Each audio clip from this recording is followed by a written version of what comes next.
Hi friends, Nandini ಕಿಚನ್ಗೆ ಸ್ವಾಗತ. ಇವತ್ತು ನಮ್ಮನೇಲಿ ಮಾಡುವಂತಹ ಸಿಹಿ ಕುಂಬಳಕಾಯಿ ಪಲ್ಯ ಹೇಗೆ ಮಾಡೋದು ಅಂತ ನಿಮಗೂ ಕೂಡ ತೋರಿಸ್ಕೊಡ್ತೀನಿ.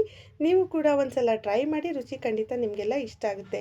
ಇದು ಚಪಾತಿ, ಪೂರಿ, ರೊಟ್ಟಿಗೆ ಅದ್ಭುತವಾಗಿರುತ್ತೆ. ಇದು ಹೇಗೆ ಮಾಡೋದು ನೋಡೋಣ ಬನ್ನಿ. ಇಲ್ಲಿ ಮೊದಲಿಗೆ ಒಂದು ಪಾತ್ರೆಗೆ ನಾನು 100 ಗ್ರಾಮಷ್ಟು ಎಣ್ಣೆನ ಸೇರಿಸ್ಕೊಳ್ತಾ ಇದ್ದೀನಿ. ಎಣ್ಣೆ ಚೆನ್ನಾಗಿ ಬಿಸಿ ಆದಮೇಲೆ 1 ಚಮಚದಷ್ಟು ಸಾಸಿವೆ, ಒಂದು 3ರಿಂದ 4 ಹಸಿಮೆಣಸಿಕಾಯಿ, ಒಂದು ದೊಡ್ಡ ಸೈಜಿಂದು ಕಟ್ ಮಾಡಿ ಇಟ್ಕೊಂಡಿರುವಂಥ ಈರುಳ್ಳಿನ ಸೇರಿಸ್ಕೊಂಡು ನೋಡಿ ಈ ರೀತಿ ಹುರ್ಕೊಳ್ಬೇಕು. ಸ್ವಲ್ಪ ಕೆಂಪಗಾಗೋಷ್ಟು ಚೆನ್ನಾಗಿ ಹುರ್ಕೊಳ್ಬೇಕು ಈರುಳ್ಳಿನ. ನೋಡಿ ಈಗ ಕೆಂಪಗಾಗೋಷ್ಟು ಹುರ್ಕೊಳ್ತೀನಿ.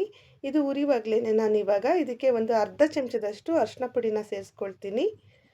ನೋಡಿ ಅರಿಶಿನ ಪುಡಿ ಸೇರಿಸ್ಕೊಂಡ್ಮೇಲೆ 1 ಚಮಚದಷ್ಟು ಅಚ್ಕಾರದ ಪುಡಿ, ಅರ್ಧ ಚಮಚದಷ್ಟು ಧನಿಯಾ ಪುಡಿನ ಸೇರಿಸ್ಕೊಳ್ತಾ ಇದ್ದೀನಿ.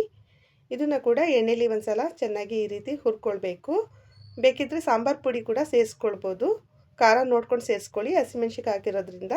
ನೋಡಿ ಇಲ್ಲಿ 2 ಕಟ್ಟು ನಾನು ಸಬ್ಸಿಗೆ ಸೊಪ್ಪು ತೊಗೊಂಡಿದ್ದೀನಿ. ಇದನ್ನು ಕೂಡ ಚಿಕ್ಕ ಚಿಕ್ಕದಾಗಿ ಕಟ್ ಮಾಡಿ ಇಟ್ಕೊಂಡು ಈ ರೀತಿ ಸೇರಿಸ್ಕೊಂಡಿದ್ದೀನಿ. ಇವಾಗ ಇದನ್ನು ಸಾಫ್ಟ್ ಆಗೋಷ್ಟು ಫ್ರೈ ಮಾಡ್ಕೊಳ್ಬೇಕು. ನೋಡಿ ಸಬ್ಸಿಗೆ ಸೊಪ್ಪು ಈ ರೀತಿ ಸಾಫ್ಟ್ ಆಗೋಷ್ಟು ಫ್ರೈ ಮಾಡ್ಕೊಳ್ಬೇಕು. ಈಗ ಒಂದು ಕಟ್ ಮಾಡಿ ಇಟ್ಕೊಂಡಿರುವಂಥ ಟೊಮೊಟೊ ಕೂಡ ಸೇರಿಸ್ಕೊಂಡು ಈ ರೀತಿ ಸಾಫ್ಟ್ ಆಗೋಷ್ಟು ಫ್ರೈ ಮಾಡ್ಕೊಳ್ಬೇಕು. ನೋಡಿ ಟೊಮೊಟೊ ಈ ರೀತಿ ಸಾಫ್ಟ್ ಆಗೋಷ್ಟು ಒಂದು 5 ನಿಮಿಷ ಫ್ರೈ ಮಾಡ್ಕೊಳ್ಬೇಕು. ಇದಕ್ಕೆ ಈಗ ನಾನು ಸಿಹಿ ಕುಂಬಳಕಾಯಿನ ಸೇರಿಸ್ಕೊಳ್ತಾ ಇದ್ದೀನಿ. ಒಂದು 1/4 ಭಾಗದಷ್ಟು ತೊಗೊಂಡಿದ್ದೀನಿ. 1/4 ಭಾಗದಷ್ಟು ತೊಗೊಂಡು ಈ ರೀತಿ ಚಿಕ್ಕ ಚಿಕ್ಕದಾಗಿ ಕಟ್ ಮಾಡಿ ಇಟ್ಕೊಂಡಿದ್ದೆ. ಅದನ್ನು ಸೇರಿಸ್ಕೊಂಡು ರುಚಿಗೆ ತಕ್ಕಷ್ಟು ಉಪ್ಪನ್ನ ಸೇರಿಸ್ಕೊಳ್ತಾ ಇದ್ದೀನಿ. ನೋಡಿ ಈ ರೀತಿ ರುಚಿಗೆ ತಕ್ಕಷ್ಟು ಉಪ್ಪನ್ನ ಸೇರಿಸ್ಕೊಂಡು ಎಲ್ಲ ಒಂದ್ಸಲ ಮಿಕ್ಸ್ ಮಾಡ್ಕೊಳ್ಬೇಕು. ಇದಕ್ಕೆ ನೀರೆಲ್ಲ ಸೇರಿಸ್ಕೊಳ್ಬಾರ್ದು. ಈ ರೀತಿ ಎಣ್ಣೆಲೆ ಫ್ರೈ ಮಾಡಿಕೊಂಡು ಇದನ್ನು ಒಂದು ಪ್ಲೇಟ್ ಮುಚ್ಚಿಬಿಟ್ಟು ಮೀಡಿಯಮ್ ಫ್ಲೇಮ್ನಲ್ಲಿ ಒಂದು 10 ನಿಮಿಷ ಬೇಯಿಸ್ಕೊಳ್ಬೇಕು. ಮಧ್ಯ ಮಧ್ಯ ನೋಡಿ ಈ ರೀತಿ ಮಿಕ್ಸ್ ಮಾಡ್ಕೊಳ್ತಾ ಇದ್ರೆ ತಳ ಹಿಡಿಯಲ್ಲ. ನೋಡಿ ಸ್ವಲ್ಪ ಕೂಡ ನೀರು ಹಾಕಿಲ್ಲ, ಆದರೂ ಕೂಡ ಚೆನ್ನಾಗಿ ಬೆಂದಿದೆ.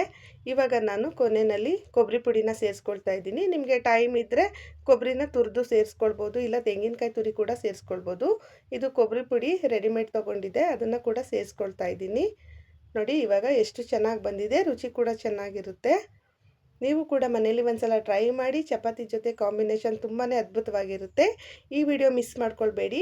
ಈ ಅಡುಗೆ ಎಲ್ಲ ಇಷ್ಟ ಆದರೆ ಲೈಕ್ ಮಾಡಿ, ಶೇರ್ ಮಾಡಿ, ಕಮೆಂಟ್ ಮಾಡಿ, ಸಬ್ಸ್ಕ್ರೈಬ್ ಮಾಡೋದನ್ನು ಮರಿಬೇಡಿ. ಇಷ್ಟೊತ್ತು ಈ ವಿಡಿಯೋ ವಾಚ್ ಮಾಡಿದ್ದಕ್ಕೆ ಥ್ಯಾಂಕ್ ಯು ಸೋ ಮಚ್.